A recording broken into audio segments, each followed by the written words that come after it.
शाळा काँग्रेसची, सरकार भाजपचं, मात्र सामान्य लोकांच्या लेकींचा जीव गेला, मग त्या लेकी आमच्या नाहीत का?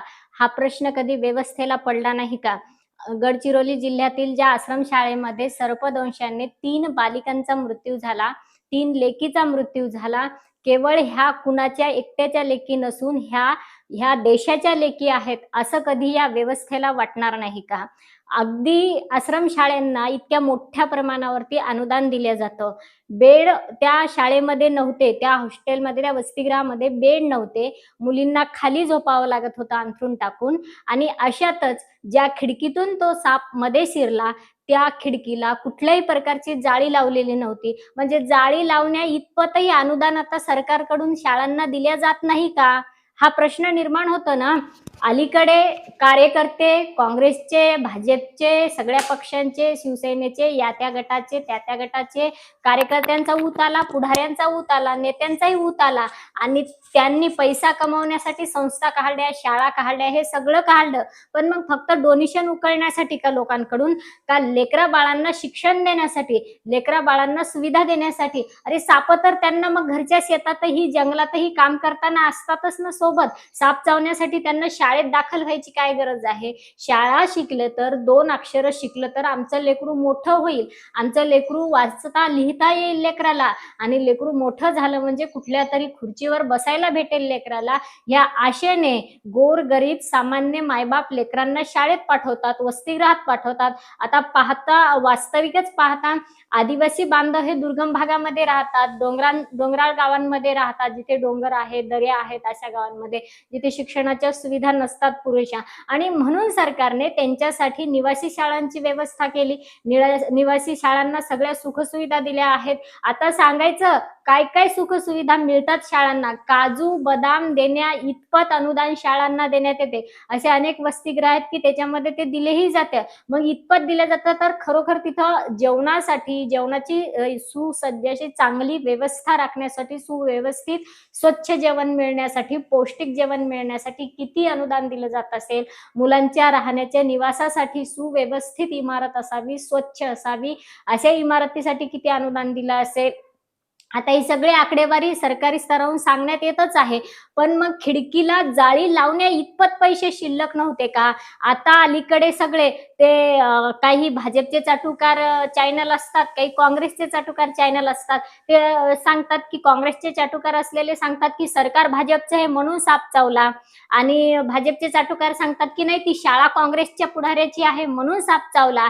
अरे शाळा कोणाची आहे? कोणत्या पक्षाचा कार्यकर्ता आहे म्हणून साप नाही चावला आणि सरकार भाजपचं आहे म्हणून साप चावला नाही, तर तुमच्या खिडक्यांना जाळी नव्हती त्या ठिकाणी आणि खिडकीतून साप मध्ये शिरला म्हणून तो साप चावलेला आहे. साप हा रात्रीला फिरणाराच आहे ना जीव. तो रात्रीलाच फिरतो, तो रात्रीलाच त्याचा भक्षक शोधत असतो, त्याचं अन्न शोधत असतो आणि अशा वेळेमध्ये तो जेव्हा फिरत असतो, तर आता तो जो साप चावला मुलींना तो होता मण्यार जातीचा आणि मण्यार जातीचा साप हा सर्रासपणे रात्रीच फिरत असतो आणि अलीकडे आपण अनेक घटना पाहिल्या की अंथरुणामध्ये तो साप जास्त शिरत आहे. त्याचं कारण काय? तर तो रात्रीला येतो आणि रात्रीला लोक झोपलेले असतात. त्याला वाटतं की अंथरूण म्हणजे एखादं बीळ आहे की काय आहे की इथं काही भक्षक मिळेल का? म्हणून तो शिरत असतो अंथरुणामध्ये. मागे काही महिनेच झाले की मुंबईमध्ये सुद्धा अशीच घटना घडली. मण्यार जातीचा साप अंथरुणामध्ये शिरला. किती सुंदर चिमुकली आणि तिची एक मावशी होती, जिचं लग्न होतं 1 महिन्यावरती आलेलं. त्या दोघींचा सुद्धा जीव गमावलेला आहे आणि आज या ठिकाणी 3 जणींचा जीव गमावलेला आहे. एवढ्या लेकी आपल्या केवळ साप चावून मरत असतील तर आपल्या व्यवस्थेला काहीतरी वाटायला पाहिजे. पण ही व्यवस्था कधी सुधारेल का? काँग्रेस भाजपवर टीका करण्यात गुंतलेलं आहे आणि भाजप काँग्रेसवर टीका करण्यात गुंतलेलं आहे. पण व्यवस्था कोणी सुधारायची? आणि ही जी हरामी प्रशासकीय व्यवस्था आहे ना, ही अतिशय नीच आणि नालायक वृत्तीची आहे. कारण की ही व्यवस्था जी आहे, हे जे अधिकारी आहेत शाळांना भेटी देण्यासाठी, यांना 1-1 लाख रुपये महिना दिला जातो. या हरामी खुर्चीला चिटकून राहतात आणि भलं तर टेबलाखालून घेण्यात गुंतलेले असतात. इकडे चिरीमिरी घेऊन हॉटेलमध्ये धाब्यावरती बसून इकडेच मिटवून घेतात, पण शाळांना भेटी देत नाहीत. हे जर प्रामाणिकपणे शाळांना भेटी द्या गेले, यांनी जर इमारत व्यवस्थित आहे का, व्यवस्थित खिडकी आहेत का, व्यवस्थित बेड आहे का, व्यवस्थित स्वच्छता आहे का, बाथरूमकडे लाईट व्यवस्था आहे की नाही? कारण बाथरूमला विद्यार्थ्यांना कधीही उठून जावं लागतं. मग तिकडची लाईट व्यवस्था पाहिली पाहिजे. ते जास्त अंधारात आहेत का? बोळात आहेत का? मोकळ्या जागेत आहेत की नाही? मुलांना कपडे धुण्याची व्यवस्था, मुलांना कपडे वाळायला टाकण्याची व्यवस्था, कुठे गवतात जावं लागतं का? शाळेच्या भोवताल, अवताल-भोवताल गवत वाढलेलं आहे का अस्ताव्यस्त? कुठे लाकडांचा ढीग आहे का? कारण हा जो साप बसलेला होता, तो अनेक दिवसापासून त्या परिसरामध्ये फिरत होता असं विद्यार्थी सांगतात. आणि बाजूलाच लाकडांचा ढीग होता आणि लाकडांच्या ढिगामध्ये साप हे दिवसभर लपून बसतात. दिवसभर तो साप लाकडांमध्ये लपला, रात्रीच्या टायमाला बाहेर निघाला, खिडकीतून मध्ये शिरला. आता साप त्याच्या कामासाठी गेलेला असतो, त्याचं अन्न शोधण्यासाठी. पण आपण मध्ये आल्यानंतर, त्याचं दिसल्यानंतर तो आपल्याला तो चावा घेणारच ना. मग याची काहीच या लोकांना पडलेली नाही. कारण का? यांच्या मनामध्ये एकच भावना, प्रशासकीय अधिकाऱ्यांच्या पण, आमचे लेकरं पुण्या मुंबईला शिकायला आहेत, आम्हाला काही जरूरत आहे जायची. आणि हे जे आहेत ते अधीक्षक असतील, मुख्याध्यापक असतील, त्याच्यानंतर शाळेचे अध्यक्ष असतील, ही जी यंत्रणा आहे सगळी, यांनी एक विचार करायचा, तुमचे लेकरं तुम्ही असेच खिडक्यांना जाळ्या नसताना, दरवाजाला व्यवस्थित पणा नसताना कुठेही खाली झोपू द्याल का? तुम्हाला सापाची थोडी तर भीती वाटेल की नाही? मग तुमच्या लेकरांमध्येच तुम्ही गरिबांच्या लेकरांना का बघत नाहीत आणि गरिबांच्या लेकरांमध्ये तुमचे लेकरं तुम्ही का बघत नाहीत? तुमच्या लेकरांना तुम्हाला वाटेलच की नाही, तुम्ही जर घरी गेले आणि तुमचं लेकरू जर त्या हॉस्टेलमध्ये तसं झोपवलं आणि खिडकी उघडी आहे, खिडकीला जाळी नाही. तुम्हाला माहित आहे की ह्या ज्या निवासी शाळा असतात, ह्या गावाच्या बाहेरच असतात, शेतामध्ये, डोंगरामध्ये. आणि शेतामध्ये, डोंगरामध्ये साप असतातच, गावातही असतात साप, नाही तसं कुठंच नाही. रात्रीला सापांचा वावर असतो, रस्त्याने सर्रासपणे साप फिरत असतात. पण अशा वेळेस तुम्ही तुमचं लेकरू झोपवून खुशाल तुम्ही शहरामध्ये जाऊन राहाल का? द्यावा पाहिजे ना आता उत्तर, हो, नाही. राहाल का? मग प्रशासकीय यंत्रणेला, ह्या प्रशासकीय अधिकाऱ्यांना कधी काही वाटणार आहे की नाही? या खरं तर शाळेची मान्यता रद्द करून चालणार नाही. तिथले संबंधित सगळे प्रशासकीय अधिकारी निवृत्त केले पाहिजे, डायरेक्ट सस्पेंड केलं पाहिजे, काढूनच टाकलं पाहिजे. केवळ सेवानिवृत्त नाहीये, काढून टाकलं पाहिजे त्यांना नोकरीवरून. तरच हे जाग्यावर येईल यंत्रणा. एकही हरामी खेड्यापाड्यांमध्ये तपासणीसाठी शाळांच्या जात नाही. अलीकडे आपण पाहतो ना, कुठला गट शिक्षण अधिकारी प्रत्येक शाळेला भेट द्यायला जातो? नाही जात. जिल्हा परिषद शाळांमध्ये सुद्धा कधी पत्रे पडतात, कधी पत्र्यावरचे दगडं पडतात, कधी पावसाचं तळं साचतं वर्गामध्ये. हे जर गट शिक्षण अधिकारी गावागावामध्ये गेले बघायला, तर हे शाळांची दुर्व्यवस्था अशी राहील का? प्रत्येक घराला जाळी असली पाहिजे. प्रत्येक इमारतीला, खिडकीला जाळी असली पाहिजे. दरवाजाला कुठेही खिंड नसली पाहिजे. प्रत्येक शाळेच्या, प्रत्येक वसतिगृहाच्या इमारतीला, जिथे-जिथे आपल्याला जीवजंतूंची भीती असते, अशा ठिकाणी खिडक्यांना जाळ्या लावणं काय फार मोठं असतं का? अरे, ते पुढारी, ते अध्यक्ष, ते मुख्याध्यापक हे रोज जेवढे महागाचे कपडे घालत असतील ना, त्याच्यापेक्षा तर स्वस्तच ती लोखंडाची जाळी मिळते. 60-70 मध्ये अगदी गावातला एखादा लोहाचं काम करणारा बांधव सुद्धा आपल्याला ती जाळी बनवून देतो, आणून लावून सुद्धा देतो 60-70 मध्ये.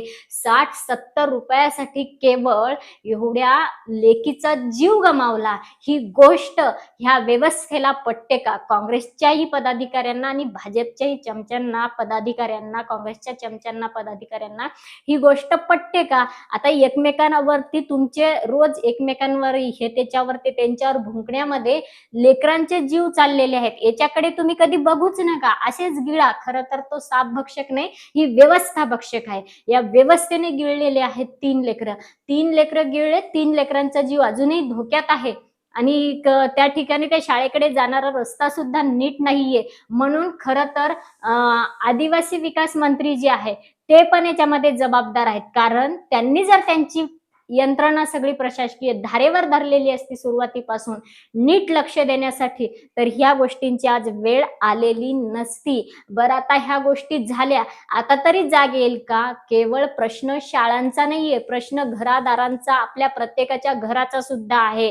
आज शाळेतले 3 लेकरं मेले, उद्या घरात सुद्धा कोणाच्याही कुणाला काही होऊ शकतं. कारण की साप हे रात्रीला घरामध्ये शिरतातच. त्यांना थोडी जरी कुठेशी साण दिसली, खिंड दिसली की त्याच्यामधून साप घरामध्ये शिरत असतात. कारण घरामध्ये उंदीर, कीटक, रात्रीच्या वेळी जर लाईट चालू असला, कीटक असतात.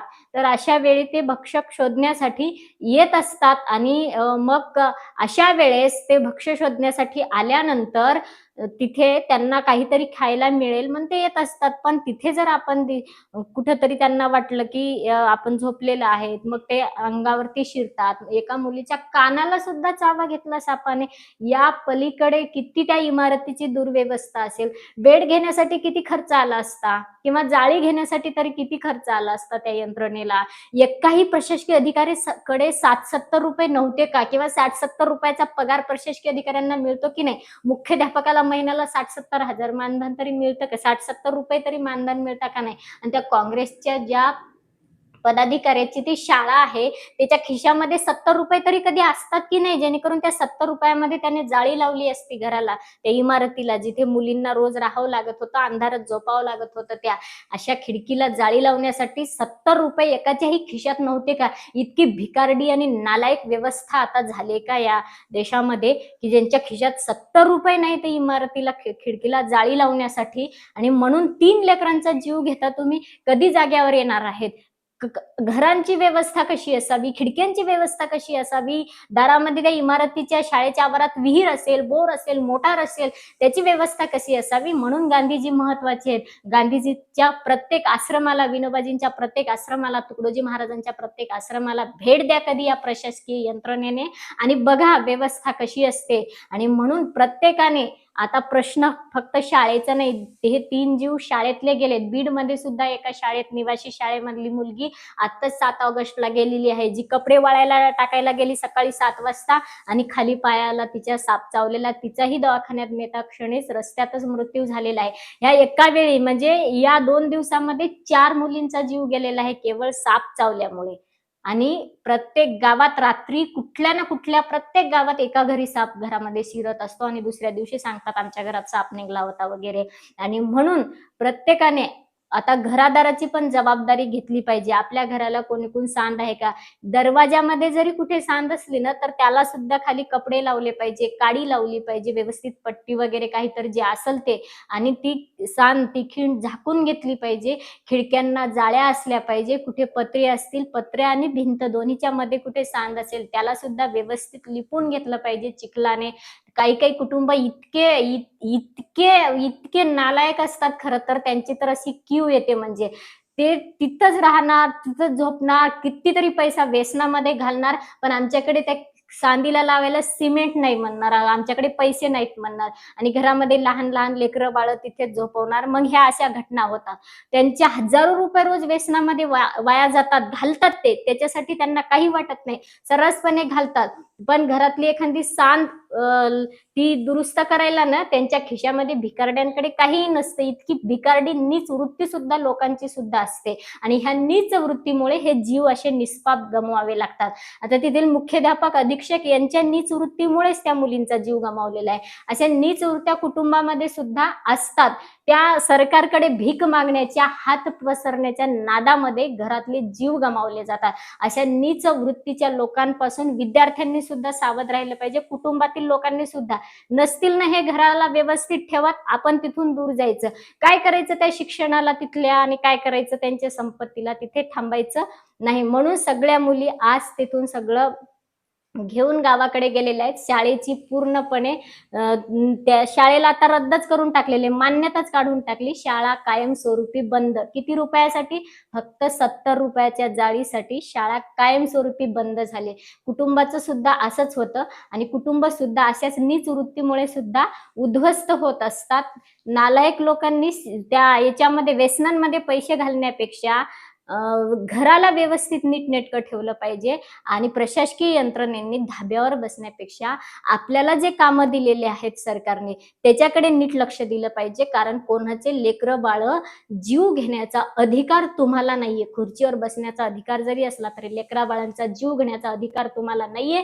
म्हणून हा जीव सापाने घेतला नाही, तर हा जीव तेथील प्रशासनाने घेतलेला आहे, तेथील त्या अध्यक्षाने घेतलेला आहे, मुख्याध्यापकाने घेतलेला आहे, अधीक्षकाने, संचालकांनी घेतलेला आहे, तेथील संबंधित प्रशासकीय अधिकाऱ्यांनी घेतलेला आहे, आणि त्या ते जो मंत्री आहे ना, त्यानं घेतलेला आहे हा जीव. म्हणून हे जे इतकंही सोपं समजू नका. देवाने एखादे जीव निर्माण केले, तो तुम्हाला ते जीव घेण्याचे अधिकार नाहीयेत. म्हणून आता तरी नीट ध्यानावर आलं पाहिजे. आपल्या घराच्या, शाळेच्या, वसतिगृहाच्या सगळ्या खिडक्यांना जाळ्या लावल्या पाहिजे. कारण पावसाळ्याचे दिवस आहेत. साप हे कुणीही मध्ये शिरतात. खबरदारीने वागणे 99% धोके टाळता येतात. 99% आणि म्हणून सगळ्यांनीच ही खबरदारी घेतली पाहिजे. केवळ भाजपवर आणि काँग्रेसवरच भुंकण्यापेक्षा आपली जबाबदारी आपण घेणे हे कधीही सोयीचं आहे. पुन्हा भेटूया अशाच एका नवीन विषयावरती. काळजी घेत राहा. व्हिडिओला जास्तीत जास्त शेअर करा, लाईक करा, सबस्क्राईब करायला विसरू नका. जय हिंद, जय भारत.